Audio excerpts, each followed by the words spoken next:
चलिए आगे बढ़ते हैं। आज हमारा टॉपिक है जिसमें हम डिस्कस करेंगे फाइनेंस कमीशन ऑफ इंडिया। जैसा आपको पता है कि इकोनॉमिक्स हम पढ़ रहे हैं। इकोनॉमिक्स को हमें जो है कुछ मेन इंपॉर्टेंट टॉपिक्स हमने अभी तक पढ़ लिए हैं, तो आगे भी हमारी सीरीज जारी रहेगी। तो फाइनेंस कमीशन ऑफ इंडिया क्या होता है? So finance commission of India is a constitutional body established under article 280 of the in constitution of India. तो हमारी कॉन्स्टिट्यूशन ऑफ इंडिया में आर्टिकल 280 जो है उसमें फाइनेंस कमीशन ऑफ इंडिया को एक कॉन्स्टिट्यूशनल बॉडी के तौर पे बनाया गया है। सो ये बेसिकली एक सेंट्रल गवर्नमेंट की एक एजेंसी है जो सेंटर स्टेट रिलेशंस को मेंटेन करता है। जो भी फाइनेंशियल रिलेशन है बिटवीन सेंटर एंड स्टेट, उसको मेंटेन करने के लिए, उसको रेगुलेट करने के लिए फाइनेंस कमीशन ऑफ इंडिया को बनाया गया है। तो याद रखना चाहिए, फाइनेंस कमीशन ऑफ इंडिया एक कॉन्स्टिट्यूशनल बॉडी है। आर्टिकल 280 इसके बारे में है और इसका काम क्या है? To define the financial relations between the central government and the state governments. Okay, it is primary responsible for recommending the distribution of net taxes and the allocation of grants in aid to states. इसका असली काम जो है ये recommend करता है central government को कि वो टैक्सेस को कैसे डिस्ट्रीब्यूट करेंगे among states and among centre. जो भी हमारा income tax, sales tax, excise duty, GST वगैरह आता है, ये टैक्स आता है फ्रॉम डिफरेंट स्टेट्स। उसके बाद इसको डिस्ट्रीब्यूट किया जाता है, सेंटर को भी हिस्सा मिलता है, स्टेट को भी, और ये सारी चीजें डिटरमाइन करता है फाइनेंस कमीशन ऑफ इंडिया। इसके अलावा ग्रांट्स इन एड, अगर स्टेट्स को ग्रांट्स चाहिए, एड चाहिए, फाइनेंशियल हेल्प चाहिए, तो वो भी फाइनेंस कमीशन ही करता है। तो finance commission of India was established bye the president of India on November 22, 1951। जो पहला फाइनेंस कमीशन इंडिया का बना था वो नवंबर 22, 1951 में बना, जिसको प्रेसिडेंट ऑफ इंडिया ने बनाया था।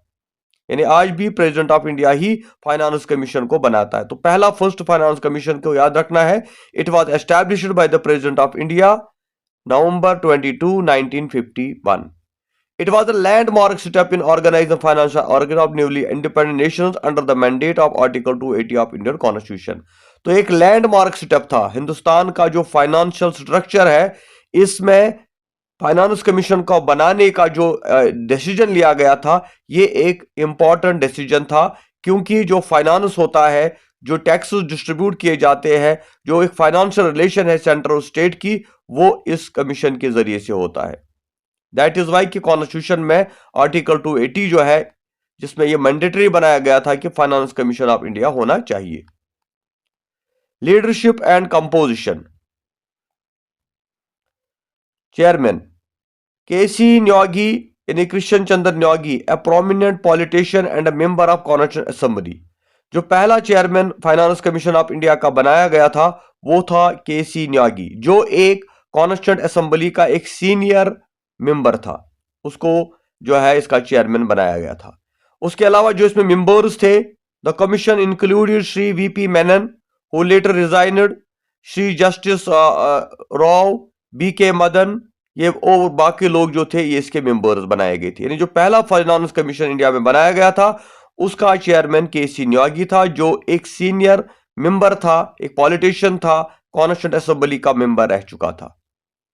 की रिकमेंडेशंस 1952 से लेकर 1957 तक, क्योंकि फाइनेंस कमीशन हर 5 साल के बाद बनता है, तो पहला कमीशन जो 52 से लेकर 57 तक बना था, उसमें कौन सी इंपॉर्टेंट रिकमेंडेशंस दी गई थी? The commission submitted its report 1952 covering the 5-year period from April 1st to 1952 to March 31, 1957। तो जो पहला कमीशन बनाया गया था फाइनेंस कमीशन, उसने अपना रिपोर्ट जब सबमिट किया तो वो 5-year प्लान जो बनाया गया था वो अप्रैल 1 से लेकर 1952 से लेकर 1957 तक था, जिसमें मेजर जो प्रपोजल था, number 1 is tax devolution. It recommended that 55% of the net proceeds of the income tax be shared with the states. इसमें पहली रिकमेंडेशन दी गई कि जो इनकम टैक्स आता है, जो इनकम टैक्स जो है कलेक्ट किया जाएगा इंडिया के अंदर, उसका शेयर 55% शेयर जो है स्टेट्स को मिलना चाहिए। इसी तरह दूसरा बोला गया था excise duty. It propose sharing union excise duty on specific commodities like tobacco, matches, vegetable for the first time। तो पहली बार इसमें बोला गया कि जो एक्साइज ड्यूटी जो तंबाकू के ऊपर, माचिस के ऊपर या वेजिटेबल प्रोडक्ट्स के ऊपर, इन चीजों के ऊपर जो एक्साइज ड्यूटी लगाई जाती है, तो उसमें भी इनका शेयर होना चाहिए। इसी तरह horizontal distribution for the division among states, it gave overwhelming weightage 80% to the population and only 20% to tax contribution. यानी इसमें बोला गया था कि जो डिवीजन होगा अमंग स्टेट्स, उसमें 80% जो है पॉपुलेशन को इसका फायदा मिलेगा। तो ये पहला फाइनेंस कमीशन हमने बनाया था। और उसके बाद एक और चीज जो थी, grant in aid. It recommended specific grant in aid for states in need of financial assistance, particularly for primary education. ये जो पहला फाइनेंस कमीशन बनाया गया था, इसमें ग्रांट इन एड का कंसेप्ट था कि जो स्टेट्स गरीब है, जिनको जरूरत है एड की, हेल्प की, उनको आप हेल्प कीजिए। खास तौर से जो प्राइमरी एजुकेशन, यानी एजुकेशन सेक्टर में जितना हेल्प हो सके सेंट्रल गवर्नमेंट स्टेट्स को हेल्प करेगी। तो इस तरह से ये पहला फाइनेंस कमीशन बनाया गया और उसके बाद हर 5 साल के बाद ये फाइनेंस कमीशन बनाया जाता है। अब इस वक्त जो हमारा फाइनेंस कमीशन चल रहा है, that is 16th finance commission, is current having been constituted by the president of India on December 31st 23। जो December 23 को बना है, ये 16th फाइनेंस कमीशन है and it is chaired by doctor Arvind Panagariya, the former vice chairman of NITI Aayog. जो planning commission, जिसको आजकल नीति आयोग बोलते हैं, ये उसी का वाइस चेयरमैन है जो इस वक्त फाइनेंस कमीशन का जो है प्रेजेंट चेयरमैन है, तो जिसका नाम है डॉक्टर अरविंद पनेगिरिया। ये 23 से लेकर आज प्रेजेंट तक है। The commission's final report was submitted to the president on November 25, was officially tabled in parliament on February 26 along with union budget 26। यानी जो हमारा बजट बनता है हर साल, उस बजट में ये अपना रिपोर्ट सबमिट करते हैं। तो रिसेंटली उन्होंने जो रिपोर्ट सबमिट किया है, उसी की बेस पे हमारा इस वक्त जो बजट बना है, उसमें जो रिकमेंडेशन दी थी फाइनेंस कमीशन ऑफ इंडिया ने, उसी को बजट में इंप्लीमेंट किया गया है। यानी फाइनेंस कमीशन ऑफ इंडिया जो है, ये सेंट्रल गवर्नमेंट को एडवाइस करता है, रिकमेंड करता है कि किस सेक्टर में हमें पैसा देने की जरूरत है, किस तरह से हम फाइनेंसेस को, टैक्सेस को शेयर करेंगे बिटवीन सेंटर एंड स्टेट। यानी दैट मीन्स कि जो फाइनेंशियल रिलेशन है बिटवीन सेंटर एंड स्टेट, इसको मेंटेन करने के लिए, इसको रेगुलेट करने के लिए फाइनेंस कमीशन को बनाया जाता है। Okay,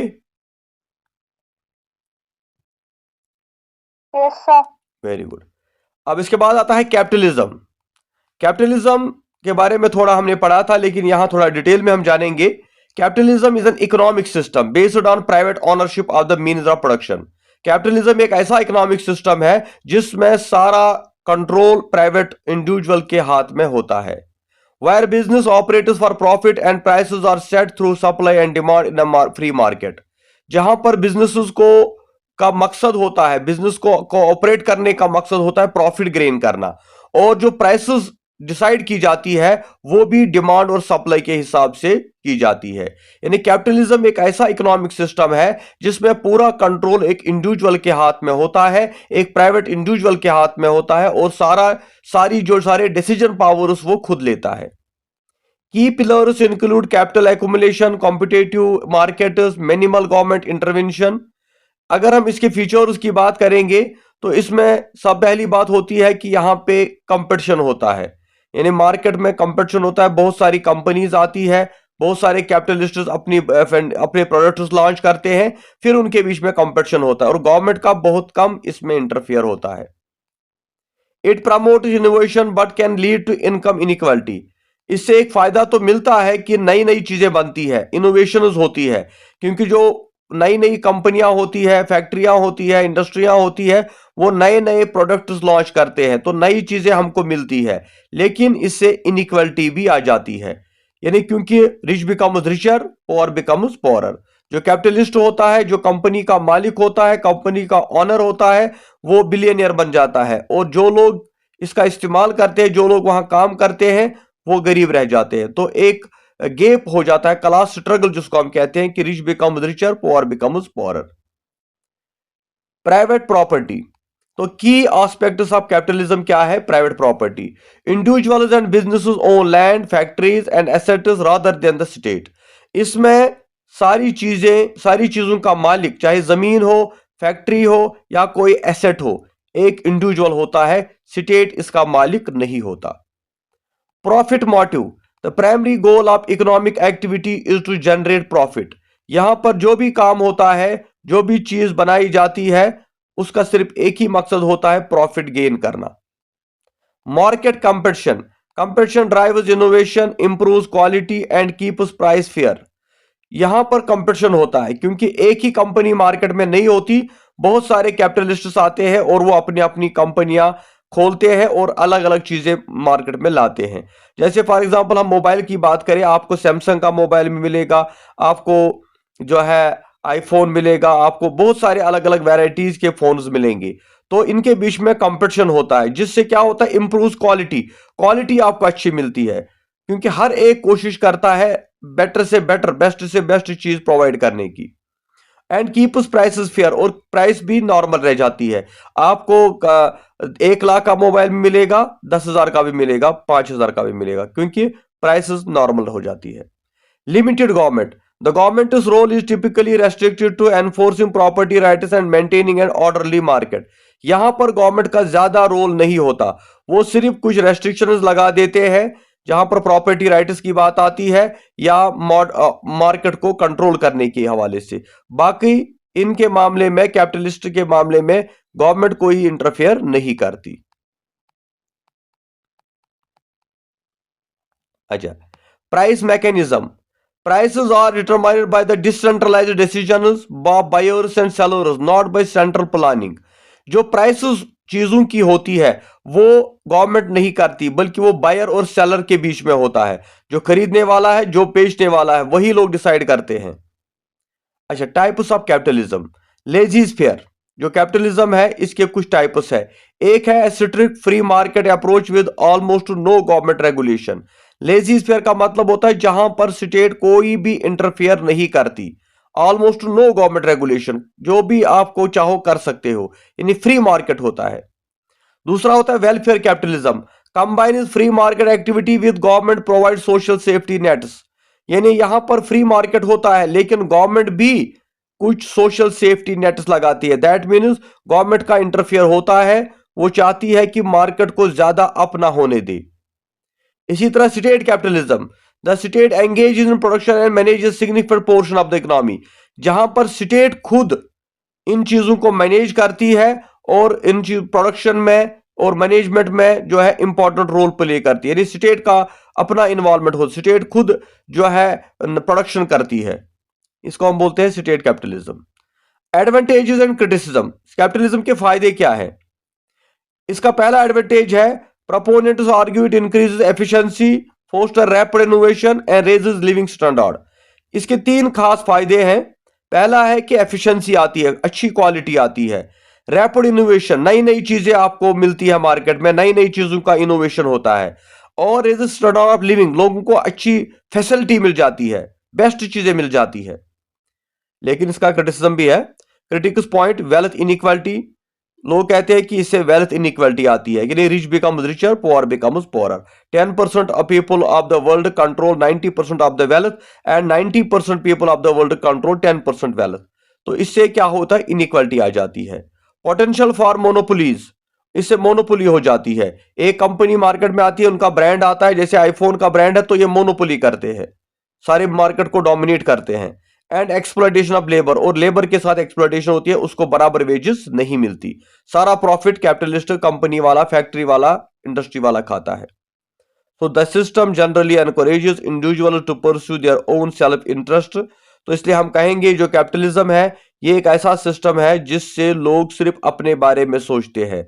according to Adam Smith, invisible hand can lead to broader economic benefits. ये जो इनविजिबल हैंड है, इन्हें एक इंडिविजुअल अपने सेल्फिश इंटरेस्ट के लिए काम करता है, लेकिन इसके कुछ ब्रॉडर इकोनॉमिक बेनिफिट्स भी है, इसके कुछ फायदे भी है। जब एक इंडिविजुअल काम करता है, अपने सेल्फिश इंटरेस्ट को पूरा करता है, उससे सिर्फ उसको फायदा नहीं होता बल्कि पूरी स्टेट पूरी नेशन को उससे फायदा होता है। इसीलिए कैपिटलिज्म जो है ये एक पॉपुलर इकोनॉमिक सिस्टम है। वेस्टर्न कंट्रीज अगर आज डेवलप्ड है, अगर आज सुपर पावर है, it is because of capitalism. And that is why 91 के बाद इंडिया ने भी कैपिटलिज्म की तरफ बढ़ना शुरू कर दिया है।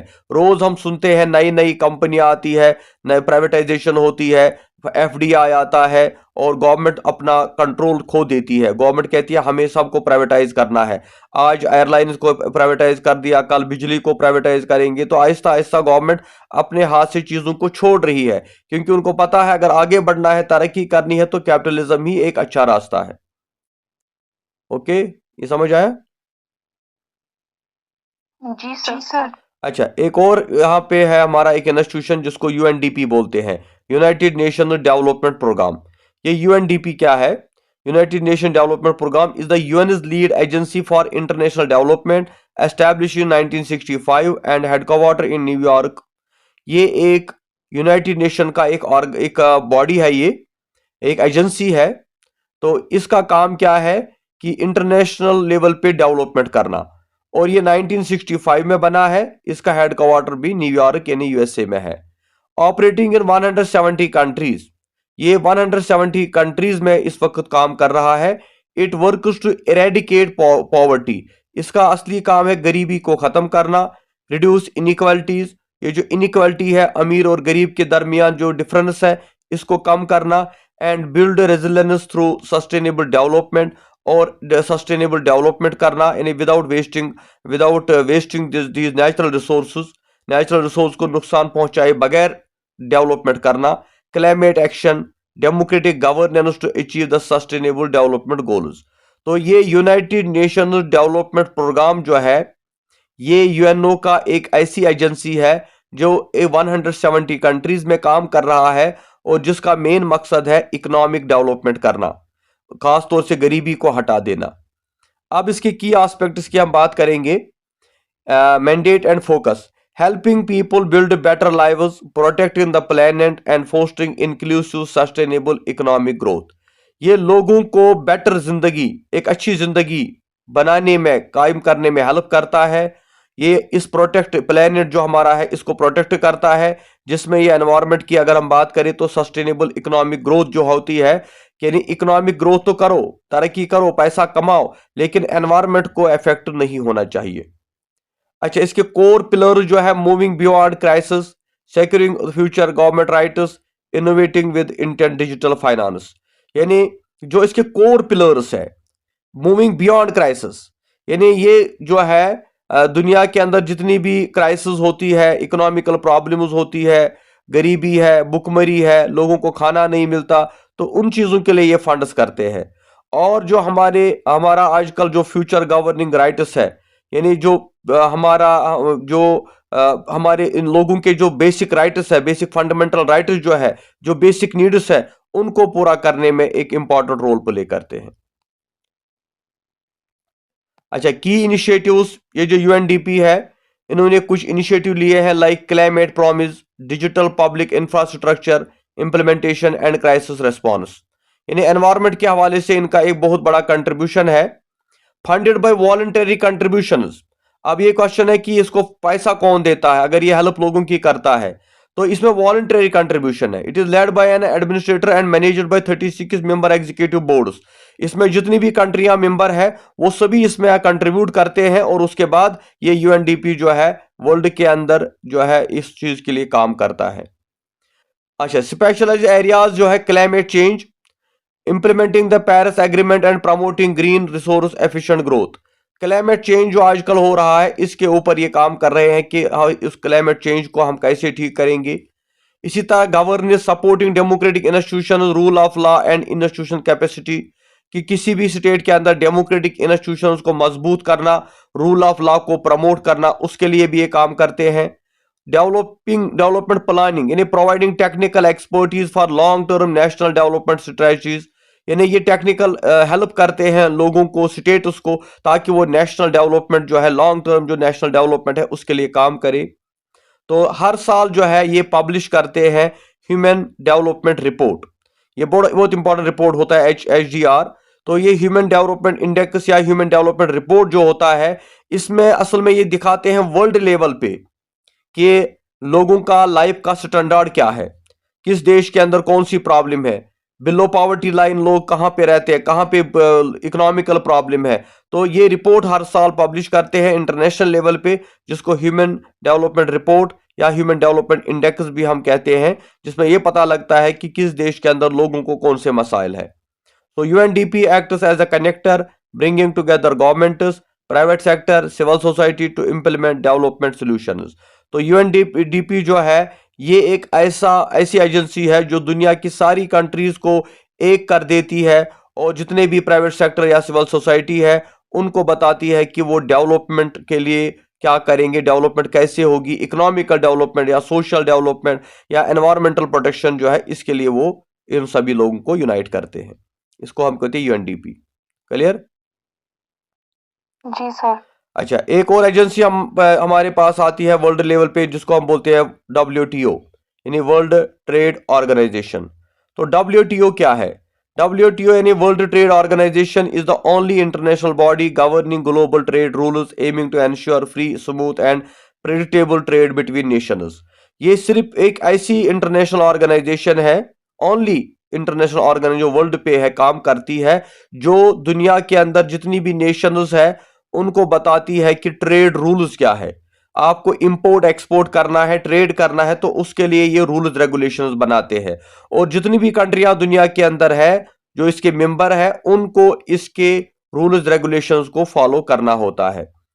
ये इसलिए क्योंकि इनका मकसद होता है कि जो ट्रेड चल रहा है वो आराम से चले, फ्रीली चले, स्मूथली चले, और नेशंस के बीच में जो ट्रेड हो रहा है इससे सभी को फायदा भी हो जाए। It was established 95 and based in Geneva. ये 95 में बनाया गया और इसका हेडक्वार्टर जेनीवा में है। It facilitates trade negotiation, settle disputes. ये कंट्रीज के बीच में ट्रेड नेगोशिएशंस करवाता है, और साथ ही अगर उनके बीच में कोई डिस्प्यूट्स होता है ट्रेड के हवाले से तो उसको भी हैंडल करता है। And covers goods, services and intellectual property for 166 members. और जितने भी 166 कंट्रीज के मेंबर है उनके बीच में जो गुड्स सर्विसेज का ट्रेड होता है या IPR इंटेलेक्चुअल प्रॉपर्टी जो है, इसको भी ये देखता है। इन्हें कॉपीराइट का जो सिस्टम है वो भी WTO ही देखता है, लेकिन इसके मेंबर्स है 166। पर्पस, WTO का पर्पस क्या है? To lower trade barrier, reduce tariffs and help developing countries build trade capacity. इसका पर्पस है कि जो ट्रेड बैरियर्स है, यानी अगर आप बिजनेस करने में आपको कोई दिक्कत आती है तो उसको खत्म करता है, ये उसको रिड्यूस करता है। और जो टैरिफ टैक्सेस लगाए जाते हैं उन टैक्सेस को कम करना, और डेवलपिंग कंट्रीज को जो अभी तरक्की याफ्ता ममालिक है, इंडिया लाइक इंडिया, तो उनको भी ये हेल्प करता है कि वो कैसे अपनी ट्रेड की कैपेसिटी को बढ़ाएं। Agreements, WTO agreements, negotiations by the members and ratified their parliaments form the legal ground rules for international commerce. तो WTO का एग्रीमेंट जो है जिसको 166 कंट्रीज ने साइन किया है, तो ये उनके ऊपर ये बाइंडिंग लगा देता है कि लीगली उनको इंटरनेशनल लॉ को फॉलो करना होगा। Dispute, WTO provides a forum for resolving trade dispute between member. अगर इन देशों के बीच में कोई ट्रेड के रिलेटेड कोई डिस्प्यूट होगा तो वो WTO में जाते हैं, और WTO जो है ये उनके ट्रेड रिलेटेड डिस्प्यूट उसको रिजॉल्व करता है। अच्छा, as of 2026 there are 160 members representing over 98% of global trade and GDP। आज की अगर हम बात करें 2024 की, तो 166 कंट्रीज के मेंबर है जो दुनिया का 98% ग्लोबल ट्रेड जो है उसको रिप्रेजेंट करते हैं। यानी ऑलमोस्ट जितना भी ट्रेड वर्ल्ड में होता है वो WTO के अंदर ही आता है। लीडरशिप की बात करेंगे, doctor Ngozi Okonjo is the current director general. जो इस वक्त इसका WTO का डायरेक्टर जनरल है सिंस 2021 से, वो है डॉक्टर निगोजी ओकिंजो। अच्छा, principles, the system emphasises non discrimination, most favoured nation principle, predictability and transparency. अच्छा, इसमें इसके कुछ प्रिंसिपल्स है, लाइक ये जो सिस्टम है एम्फेसिस ऑन नॉन डिस्क्रिमिनेशन, यानी यहाँ पे नॉन डिस्क्रिमिनेशन होती है, कोई डिस्क्रिमिनेशन नहीं होती, यानी सारी कंट्रीज को बराबर राइट मिलता है वो ट्रेड करें जो भी इसके मेंबर है। WTO succeeds general agreement tariff and trade. अच्छा, याद रखना चाहिए, ये अक्सर पूछा जाता है कि जो WTO था इसका असल में पुराना नाम था GATT, यानी general agreement on tariffs and trade, GATT जिसको बोलते थे। यानी WTO का पुराना नाम गैट था, जिसको हमने एस्टैब्लिश किया था 1948 में। तो 1948 में एक इंटरनेशनल ट्रेड रिलेटेड बॉडी बनाई गई थी, गेट जिसका नाम था, और उसी का नाम बाद में चेंज हुआ WTO, वर्ल्ड ट्रेड ऑर्गेनाइजेशन। ठीक है, जी सर। यहां तक क्लियर हो गया? Yes sir. अच्छा, अब यहां पे है FDI फॉरेन डायरेक्ट इन्वेस्टमेंट, यानी जो हमारा इंटरनेशनल ट्रेड है, जो हमारा ग्लोबल ट्रेड है, उसमें FDI का कंसेप्ट क्या है कि बाहर के देश का इन्वेस्टमेंट आपके देश के अंदर। तो पहले पहले आपको पता है इंडिया में जब ईस्ट इंडिया कंपनी आई थी तो उसके बाद उन्होंने यहाँ पे ट्रेड शुरू कर दिया और बाद में हमें अपना गुलाम बना दिया, क्योंकि हम बोलते हैं Britishers came as traders and then became rulers. इस लिहाज से इंडिया और बहुत सारी कंट्रीज दुनिया के अंदर जो थी, खासतौर से थर्ड वर्ल्ड कंट्रीज, वो FDI को पसंद नहीं करते थे। उनको लगता था अगर बाहर से कोई आएगा यहाँ इन्वेस्टमेंट करेगा तो वो हमारा सब कुछ खा जाएगा। लेकिन 91 के बाद इंडिया ने भी FDI को वेलकम किया। तो FDI क्या होता है? Foreign direct investment is an investment made by a firm or individual in one country into business interest located in another, typically involving a lasting interest and significant management control. तो foreign direct investment क्या होता है?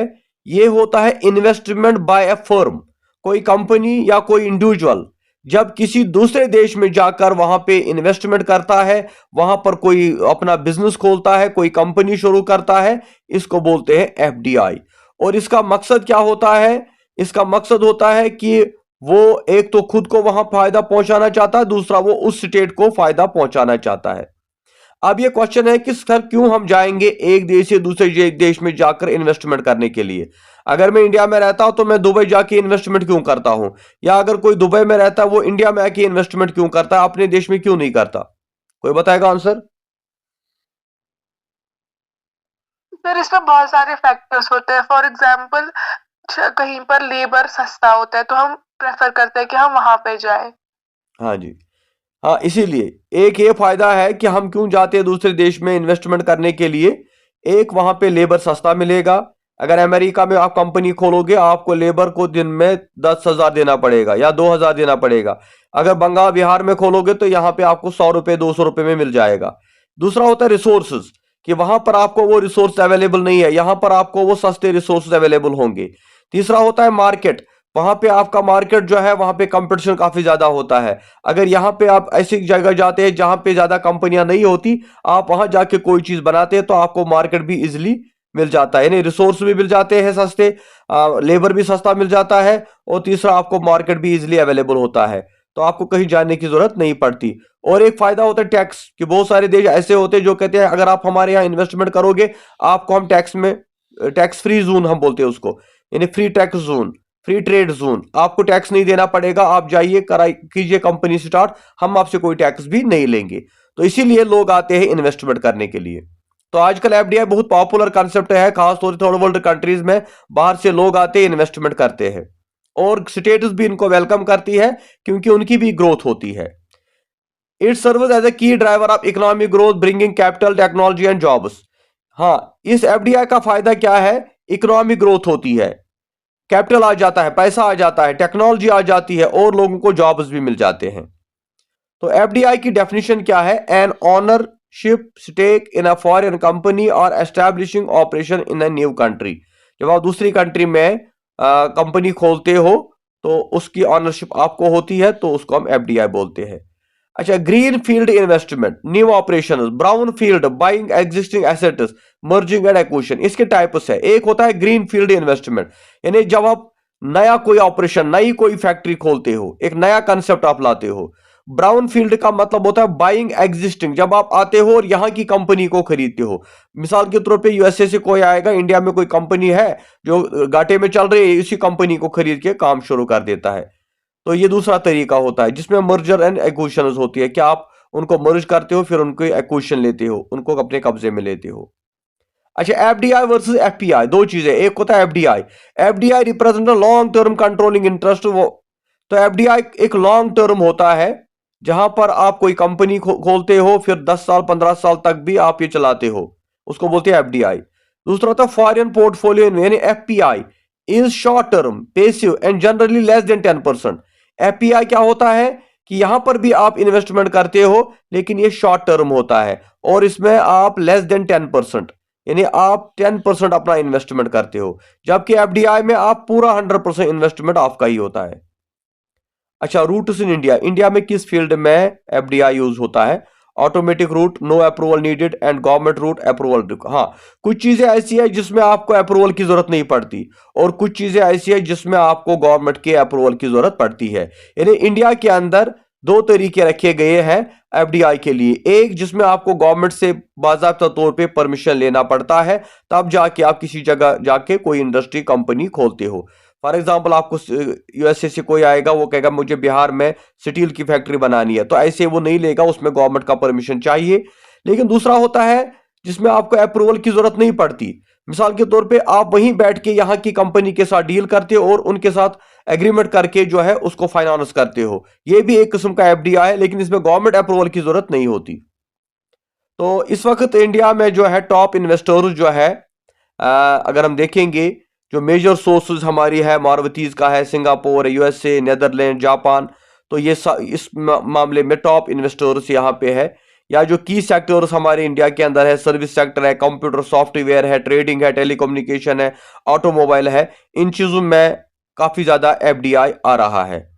Prohibited sector जो है जिसमें FDI नहीं आ सकता वो है लॉटरी, गैम्बलिंग, चिट फंड या ऑटोमेटिक एटॉमिक एनर्जी। इन चीजों में एफडीआई नहीं आता। यानी लॉटरियां जो यहाँ पे बेची जाती है, जो गैम्बलिंग होती है, चिट फंड्स होते हैं, या एटॉमिक एनर्जी, न्यूक्लियर एनर्जी कोई बनाने का प्लांट खोलेगा इधर, ये सारे एरियाज प्रोहिबिटेड है।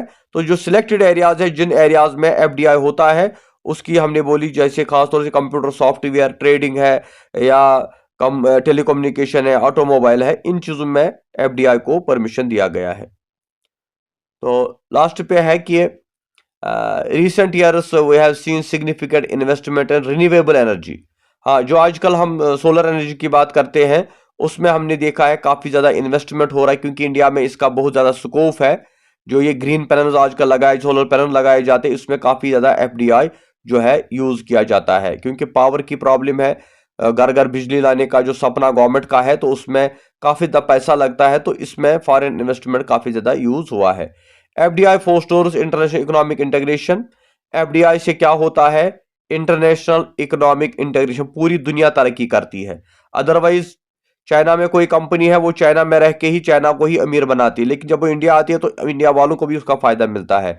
And the strong indicator of a country economic stability, और इस ये एक इंडिकेटर है, इससे ये पता लगता है कि आपकी कंट्री का जो इकोनॉमी है वो स्टेबल रहेगा, यानी आप गरीब नहीं होगे, क्योंकि आपके देश में बाहर के लोग काम करते हैं जिनका जो आए हैं कमाने के लिए, और जब वो यहाँ पे कमाने के लिए आए हैं, दैट मीन्स वो यहाँ की इकोनॉमी को भी ग्रो करवाएंगे। ठीक है, तो ये है एफडीआई। चलिए, इसी के साथ आज का टॉपिक हम कंक्लूड करते हैं। इंशाल्लाह मैं इसके नोट्स आपको भेज दूंगा, तो आप इसको प्रिपेयर कर लीजिएगा।